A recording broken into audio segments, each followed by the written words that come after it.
The past couple days have been interesting for quite a few reasons, but most notably because we finally got the inside story on why Anthem failed so badly. We now know the truth. In a very long article published by Kotaku, Jason Schreier exposed the inner workings of a studio in crisis, a management team with their heads square inside their own sphincter, and a top-down decision, or should I say, indecision structure that resulted in one of the worst products and most embarrassingly incomplete failures in recent memory.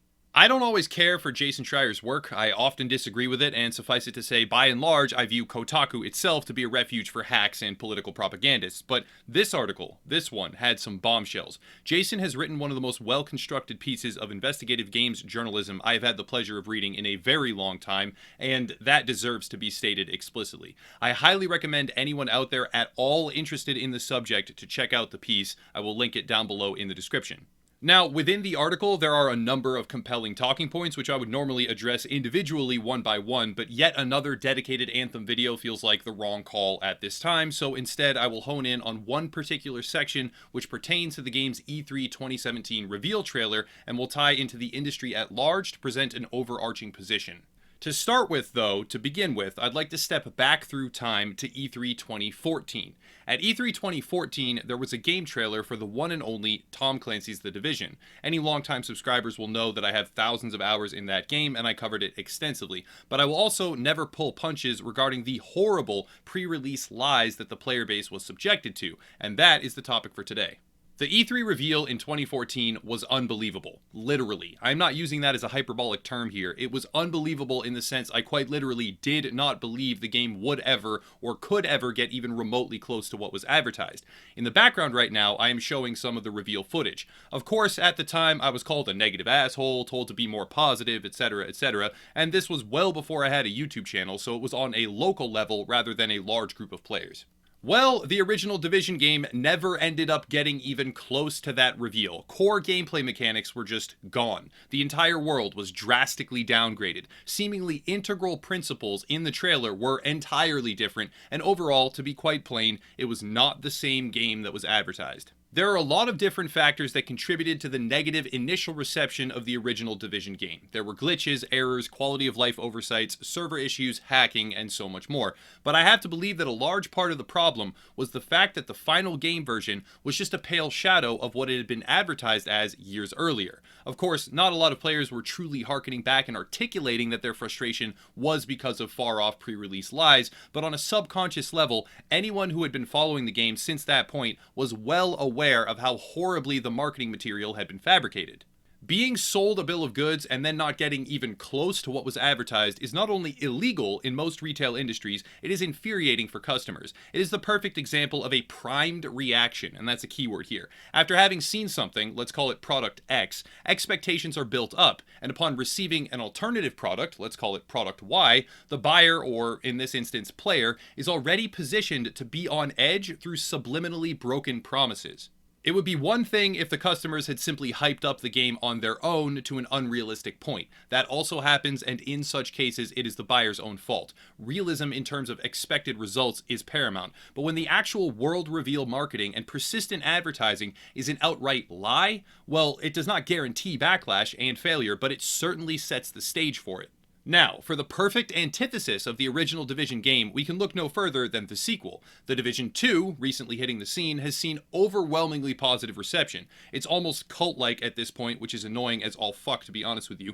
Anything critical of the game and a rabid pack of fanboys descend upon you, and they know exactly who they are, and a ton of them actually watch my videos, so what's up guys, fuck yourselves. But looking past that, the game by and large has improved a tremendous amount and is being embraced by its player base.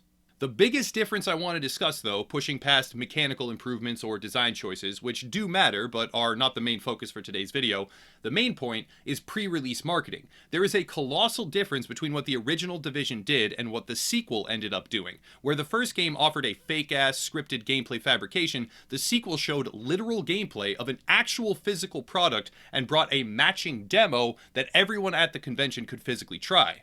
If you examine the mechanics of the trailer, the location, everything really, you can see that it is actual gameplay. I play on a basic Xbox console, so with a high-powered gaming rig it actually looks far superior, and even then, on my rudimentary hardware, the game isn't really downgraded. It's got some texture issues here and there, that's for sure, especially after long sessions of continuous play, but if you held up the final game next to the reveal trailer and the original marketing, everyone will kind of nod and say, yeah, there it is, that's the same thing. The second Division game learned the most important lesson there is to know in my book, which is don't lie to your players. And as a result, they set the stage for realistic expectations and primed their audience for a tidal wave of positive feedback and good reception. There are obviously a great number of factors that go into it beyond this, but from start to finish, Division 2, unlike its predecessor, was sold for what it really is, not lied about, puffed up, and sold to the players as actual fucking deception. Now we can circle back to Anthem. I want to read a few different paragraphs from the article, but again, the full write-up is linked down below in the description. The leadership team's most recent decision had been to remove flying entirely, but they needed to impress Soderlund being a high-ranking executive on the project, and flying was the only mechanic they'd built that made Anthem stand out from other games, so they eventually decided to put it back. This re-implementation of flying took place over a weekend, according to 2 people who worked on the game, and it wasn't quite clear whether they were doing it permanently or just as a show for Soderlund. We were like, well, that's not in the game. Are we adding it for real? Said one developer. They were like, we'll see. One day in spring of 2017, Soderlund flew to Edmonton and made his way to Bioware's offices, entourage in tow. The Anthem team had completely overhauled the art and re-added flying, which they hoped would feel sufficiently impressive, but tensions were high in the wake of the last demo's disappointment and Mass Effect Andromeda's high-profile failure. There was no way to know what might happen if Soderlund again disapproved of the demo. Would the project get cancelled? Would Bioware be in trouble?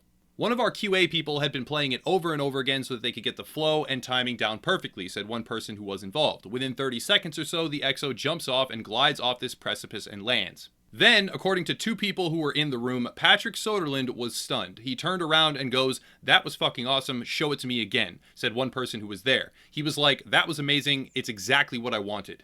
This demo became the foundation for the 7-minute gameplay trailer that Bioware showed the public a few weeks later. In June of 2017, just a few days after the last-minute name change from Beyond to Anthem, Bioware boss Aaron Flynn took the stage of EA's E3 press conference and announced the game. The next day, at Microsoft's press conference, they showed a demo that helped everyone, including Bioware's own developers, finally see how Anthem would play.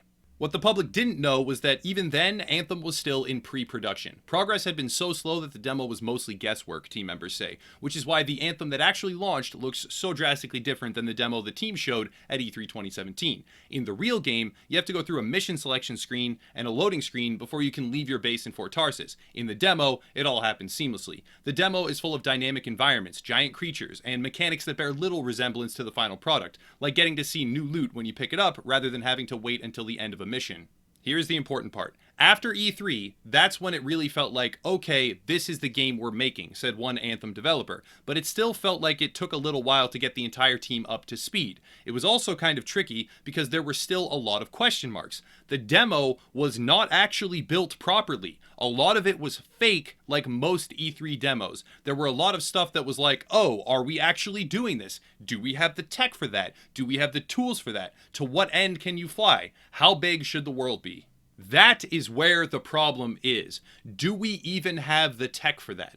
Obviously not, since the final version of Anthem was not even a wet fart compared to what they pretended it could be, and at the core of this entire problem rests the idea that making a bunch of shit up to impress an executive and then showing it to the entire world with absolutely no idea if it's even possible to really turn into a game, but slapping a all footage captured in-game statement on it anyways, because why not go full fuck up speed ahead, am I right, is anything short of disgusting.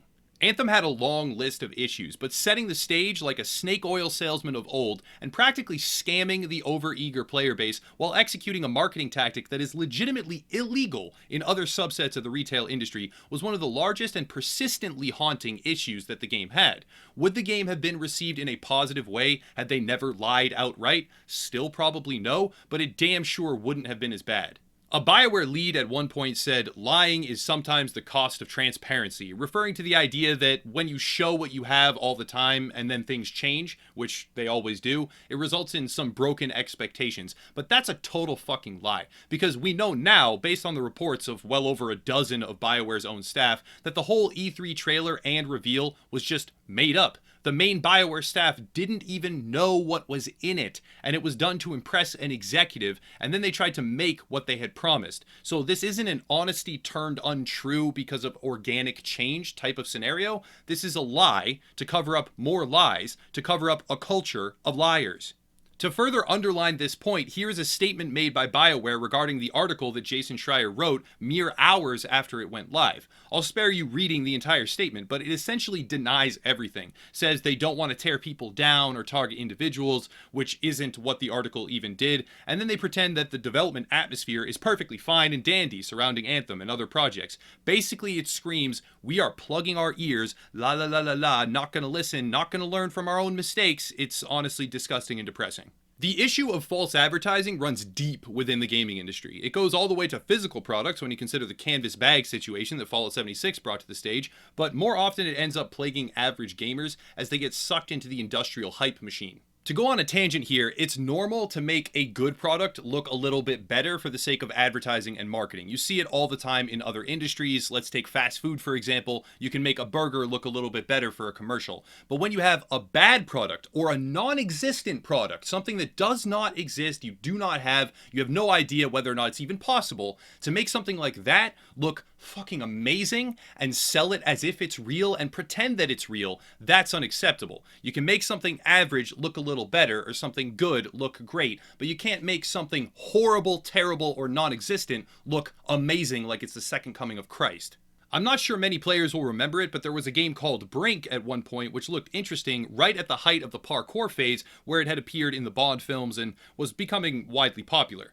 Brink showed a complex world of fast-paced movement with vaulting and dual wielding and crazy aerial maneuvers while gunfighting in the streets of a futuristic war-torn society, but when the game came out, it had a tiny fraction of the mechanics displayed. It was horribly made, and the core principle of dynamic movement was laughable at best. I'm talking like pre-release stages of PUBG vaulting bad. The trailer had been a cinematic lie, nothing more. As a result of that, it quickly faded into memory as everyone realized it had been a fabrication and was not worth their time or their money.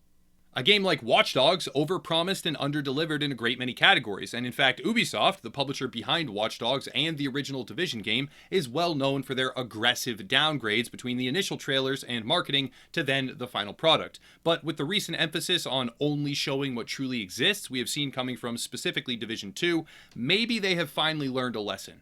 The dream scenario is that the dumpster fire of Anthem will wake up EA and many other mainstream publishers and developers to the fact that outright lying to the players is a little bit of a bad idea. But then again, it seems like the bubble of executives is becoming increasingly disconnected from the realistic world of what is or is not healthy and beneficial to their player base. The lies are particularly prominent when they are seen in major titles, The Division, Watch Dogs, Anthem, and undoubtedly more in the coming years. There are certainly games out there that refrain from this deception, but the idea that anything that you see at E3 or other conventions nowadays can be taken as anything but a joke is laughable. A Bioware dev themselves even said a lot of it was fake, like most E3 demos, when they clearly put a disclaimer on screen meant to convey that this was in-game footage and project a sense of that's how the game will really be. That's why I won't be going to E3 this year. What's the difference? They can lie to me face to face and give me free swag to try and buy positive coverage, or they can lie to me through a stream, which I watch from the comfort of my own home. Either way, it's a fucking lie that they cooked up to get all of us to think the game is going to be oh so amazing, and then it will be something else entirely. And when we have the real game, I'll play it and form real opinions for myself. But the whole pre-release advertising industry is a joke, and the leaders in charge of it need to be fired. As always, there are exceptions to this, games and companies that break the mold, but most of these publishers are only expanding, and the names of the good are vastly outnumbered, right now, unfortunately, by the names of the bad. But that's it though, enough doom and gloom. Stop taking any reveal trailer or marketing material pre-release seriously, because it's quite obvious they have no mandated connection to reality. They can show you anything, at any time, for any reason, and then sell you some grab-ass excuse for it later down the line. But yeah, enough rambling. If you want to support the channel, there are links down below. Communities, merch, etc. Thank you for watching. Have a nice night.